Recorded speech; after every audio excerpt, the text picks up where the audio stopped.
Julie, I don't know about you, but one of the things that I often get asked about as we're presenting about aging and longevity and cognitive health, so on and so forth, are the signs of cognitive slippage and, so on and so forth. And sooner or later, that usually follows down a path of concern about our clients because of financial scams. And that goes even to a deeper topic, which is elder abuse, financial abuse. And the sad part about financial abuse, I know that talking to our friends at AARP, is that oftentimes it's from professionals, it's from family members, it's not from an outside scammer, but it's kind of like an inside job. So I thought that today's podcast was especially interesting and helpful to people because we talked with Kristin Hetzer, who herself was a victim of financial abuse, and her parents were a victim of financial abuse from kind of inside the family, if you will. And talking about safeguards, nice part about working with Kristin is she's a financial professional herself. And so talking about what are safeguards we might put in place or what are best practices. And so I know, Julie, you've done a ton of work with teams over the years. Does this topic come up frequently for you? It certainly does, John. And it's obviously a very tough topic. It's a sensitive topic. And there isn't necessarily the perfect checklist to go about. We have so many checklists and processes and procedures in our industry. And, I'm a woman that loves a great checklist. We have our onboarding checklist and we have our operations manuals and we can have our roles and responsibilities. But this is such a delicate and nuanced and emotional conversation. And sometimes it can be even a little bit inflammatory because we're asking some probing questions, especially if behaviors don't seem quite right.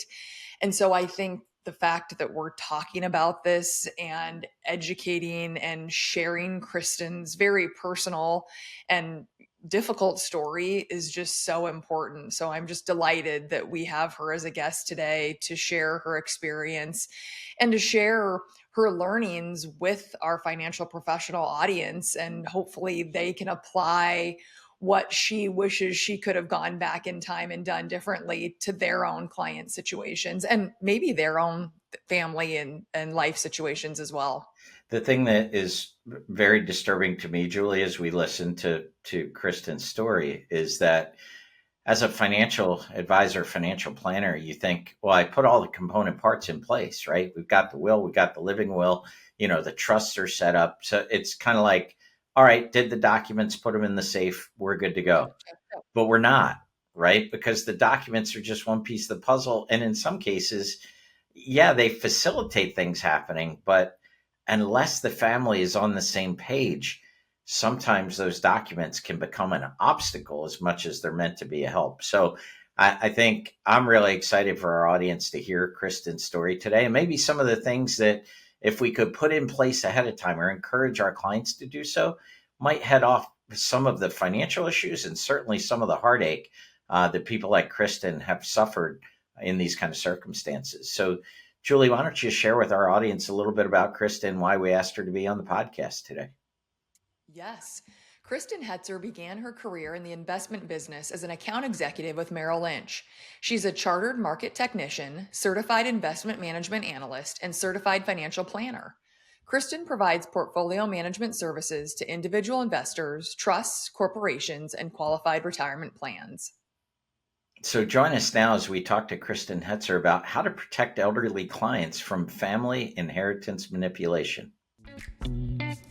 Hi, I'm John. And I'm Julie. We're the hosts of the Hartford Fund's Human-Centric Investing Podcast.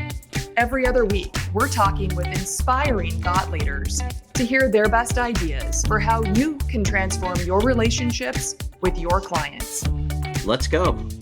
Kristin, welcome to the Human-Centric Investing Podcast. We're so excited to have you here with us today. Thank you. I'm excited to be here. Kristin, in your book, Valley Egypt, you talked about a family estate situation that involved your family and, some of the really devastating impacts of financial manipulation, elder abuse, that was done within the family. And I know it's kind of heart wrenching. I myself have had some experience with that through a relative of mine. And over the course of my career, I've heard many horror stories about people who thought they had done the right thing, actually having the family just tear itself apart following the death of the parents or whatever it may be.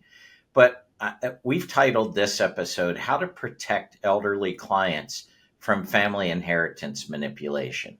So, Kristin, the fact that you're a CFP, that you're a practicing financial professional, I guess the question I would have for you is that if you had to do it all over again, if you were counseling with your parents, both your parents, back when they were healthy, the family was young, everything was going right, are there things that you think you would have counseled them to do differently or to think about as they plan their estate?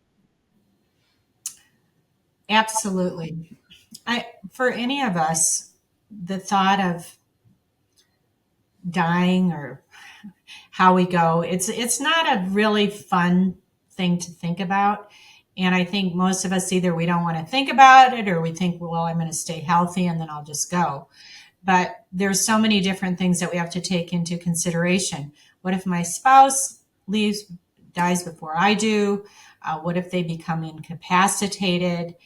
What is going to be the plan? These are all things we have to think about. We have so much disease and so many things happening. And of course, with dementia and Alzheimer's, we just have to face these topics if we don't want to put the burdens onto our children or onto others. So what I would have said, had I known what I know now, is the importance of informing everyone that's involved in the estate plan.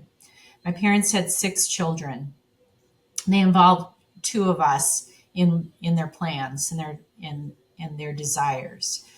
And the other 4 didn't know about it. So when it came down to the death of the second parent, it was my word against my brother's word. And it was who they wanted to believe. So that was a big problem. The other thing is the importance of, sure, we want to always believe the best of our family members. We want to believe the best in our children. But it's really best to have some trusted person to oversight, persons or team to have oversight. And looking back, my parents did have some very close trusted friends that would have been valuable to bring into this situation.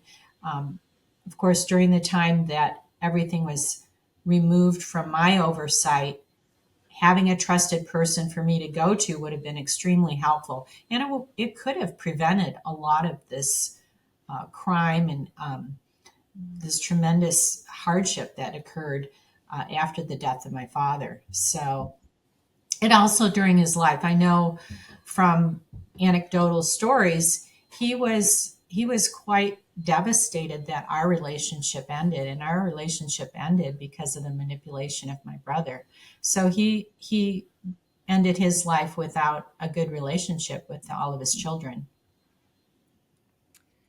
Kristin, that's such good guidance, and I think obviously makes so much sense, and it's very tactical, and I think we can all those are checklist items, if you will, that a financial professional could certainly go through with a client.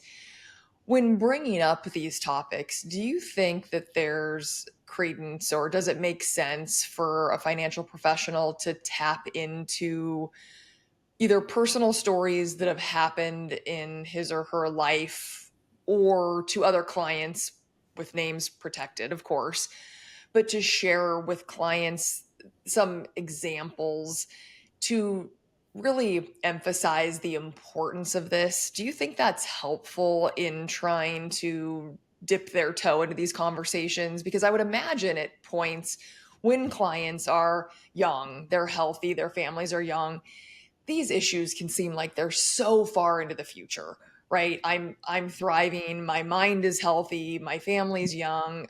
I can't even imagine preparing for this. Are some of those stories about the worst case scenarios helpful? What are your thoughts on that, to sort of bring the seriousness of the situation, I guess, to the forefront? Well, absolutely. You make a great point. Absolutely, because it brings it right into reality. And the fact that there's these stories and that they have happened are relevant. So, what has happened with after I wrote this book and talked to clients and friends and family, and many have read it, and they all have gone away and said, I made changes because of this, because I don't want anything close to this happening to me. So I think any of those real life anecdotal stories are really helpful, and they bring home the point of what can happen. I mean, you never imagine these things can happen. You never imagine you're going to be taken advantage of. So you really want to think about it and do what you need to do to protect yourself. Kristen, when I think about you talked about constructing a team. So I've got a couple of questions about that. One is kind of your view on the use of a professional trustee, a third party, a bank or a trust officer or something like that versus a family member. I mean, I think about it for myself, and my initial thought is, well, surely the kids can handle this, right? But when you pick one child to be the executor or executrix, and also perhaps the trustee, kind of the one that calls the shots, you may be setting up the family for conflict. So question one was your thoughts on professional trustees. And then question number two is, it sounded to me like we may not have to go all the way to a professional trustee if there are a team of other professionals around, like an attorney that the family knows, an accountant that the family knows, maybe other professionals. But what are your thoughts on this idea of a team, a trustee? Like, how could I effectively build a more efficient and cohesive approach to execution of the estate plan rather than just making sure we got the documents done and stick them in the safe? Well, you bring up really good points. And I think a professional trustee is a good idea. Again, it always comes down to who who is it and how good are they. You can have a certified public accountant or a lawyer or a financial advisor. How good is that person? I mean, just because you have one doesn't mean that they're going to be great. So it's a question of making sure you have really quality people around you. And I think a professional trustee is great if it comes from um, a good situation, because you do hear nightmare stories about professional trustees too, and Hmm. expounding of funds and all those things. So with everything, you just have to do your homework, make sure you have the references, the recommendations, that you're dealing with quality people. And certainly I've seen and I've heard very, very wealthy families who appoint very competent person in their family to be trustees. Well, this poor person is subject to tremendous arrows and slings because he's in that position. And sometimes, so it is a tough position, even as a very reputable person, because other people want to make sure they're doing the right thing. And that's why it makks sense to have another oversight, to just say, yeah, this is all being done according to the way it's supposed to be done. So your points are well taken, and I would absolutely, I think it's a very good idea. And again, just make sure you're dealing with quality. Speaking of oversight, we think about unusual activity or behaviors, or maybe things that don't seem to be right, or maybe are out of character. Will you share with us your thoughts on, from a financial professional perspective, when all of a sudden there are, maybe spending behaviors or changes that start to be made? How should the financial professional approach that? I mean, obviously, again, we're in very delicate territory. It could be a longstanding relationship. I mean, these are really, really tough situations. But after living through what you've lived through, what what do you do in these situations now? As a financial professional that's a CFP that's also lived through this situation. Yeah, it's difficult because it's anybody that's been in the business and you're dealing with elderly people and they have children, and I've just seen it so much over my career. The children end up, I need money. You see these transfers more and more. And I just try and have the conversation. For the most part, my clientele is really up on all of this, but I'm thinking of a particular situation. They want to keep it fair, but just knowing that you care and that you're involved and the children know you are, I think is a positive. But it is a delicate situation, and it's you have to approach it delicately. I think, Kristen, as you build your relationship with a client, sometimes it's best to introduce these kind of topics at a time where it's not crunch time, right? We're not in a moment of crisis. So, bringing up I think every client will tell you, well, yeah, having a will is an important thing to do, right? I know that, and how many times they say that's something we should do, right? But I think at that opportunity, when you're doing even an initial review of a client's plan, being able to say, there are more things to an estate plan than just the document itself, right? And as you said, kind of feel them out a little bit on where their pressure point is in terms of how far they'll let you talk about that. I think sometimes introducing these topics when we're not in the thick of it, introducing the need for trusted persons before a person is maybe nearing that age where cognitive decline can set in. And so I think for the advisors listening, financial professionals, it's really sometimes just starting a conversation that may not be especially pertinent to, the investment work that you're doing at this appointment, but saying, hey, by the way, I just wanted to check in, have you established a will? When was the last time you took a look at it? If you haven't shared it with me already, we probably ought to at some point review it. Your thoughts on that? Just kind of easing your way into that conversation over time. It just seems that, boy, if you're going to introduce it because we're now at crunch time, I could see that being problematic.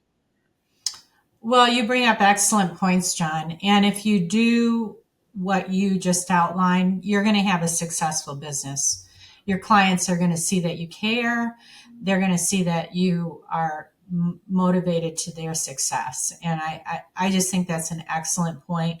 And that's how you're going to develop a very successful practice, because they're going to tell their friends. I mean, how many people really go to that point of showing how much they care and really getting involved in these very personal, intimate discussions. So I think you just brought up a great point.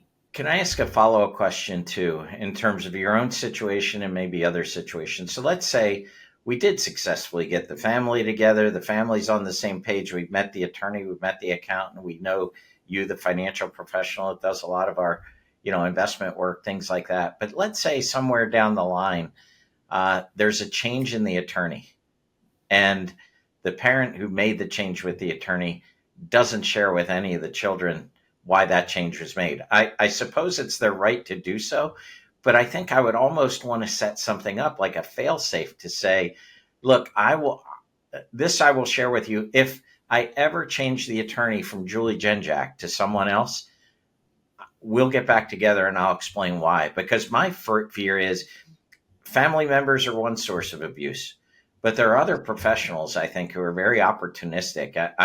Again, in my own case, it was kind of from that end of things that things went awry. I just think meeting and having that agreement within it, if not the whole family, at least the majority of it, to say, this is what we've laid out. Here's how we want it to work. And if there's any major changes, we're going to come back to you with an explanation, because I'd be really fearful that someone would take advantage of someone, and then tell them, because we know even with financial fraud, and this, which is what it is, you hear about all these scams. And one of the things the scammers say is, and don't tell anyone that you did this, right? So I think any of those major changes that aren't explained should be a red flag in some way. Well, John, you brought up just the most excellent point, really, because this is exactly what happened in our situation. And that is just an excellent point, because this attorney that had acted, this law firm that had acted on my parents' behalf, and my mother had all of her faith and trust in this person and this law firm, and they had all of their documents for 30 decades. They should have copied, whether they copied myself and the older brother or another sibling. We should have been informed. I had no idea. I didn't know until my dad had been buried. And I called this firm, and this was changed years ago. And this is how the brother was able to come up with all these new amendments and change everything, because he went to a crooked attorney. So absolutely, you got to have, it can't be just the two parents, because when one dies or the other one dies or they both die, there has to be a fail safe. And if it's not children, then a trusted person in their life, or an accountant, or whoever it is. But you brought up just the most important point. Well, and I think especially in those times of transition, right? If we lose a spouse, we're emotionally vulnerable, which makes us particularly vulnerable to other kinds of bad actors, essentially coming in to take advantage of, kind of the emotional state that we're in. So I would say to financial professionals, be guarded about your relationships, right? Maybe try to set things up before those transitions occur, but certainly pay attention during those transitions, check in with people. And if there are major changes, again, whether it's something, hopefully there's a trusted person, maybe there's somebody in your firm. And I guess, Kristin, you would say, because I heard you say in your own situation, what really helped you was document. Yeah, I had all the documents. And what was interesting, my parents had insurance policies, equally for all the children. But what had happened when my mother died, right away, guess who? Went and changed the beneficiaries of the insurance policies. So, yeah. So what about this insurance agent? I mean, it's just incredible. Absolutely incredible. I'm curious, Kristin, have you facilitated family money conversations or, dialogues with multiple generations of the family where they've come together either in person or virtually over time to really share their wishes and intentions and plans?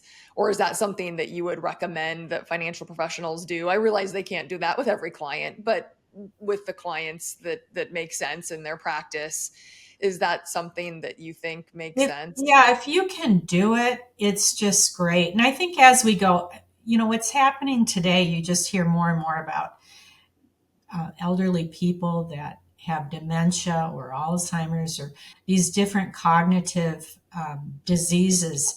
And that's kind of a good opening to promote a get together before this happens, because once it happens, it's just too late.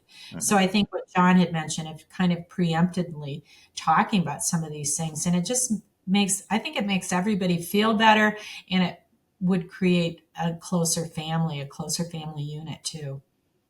I would imagine for retention of the assets as well, right? If you build that relationship with the next Exactly. generation, Exactly. there's a stronger chance of retaining those assets as well.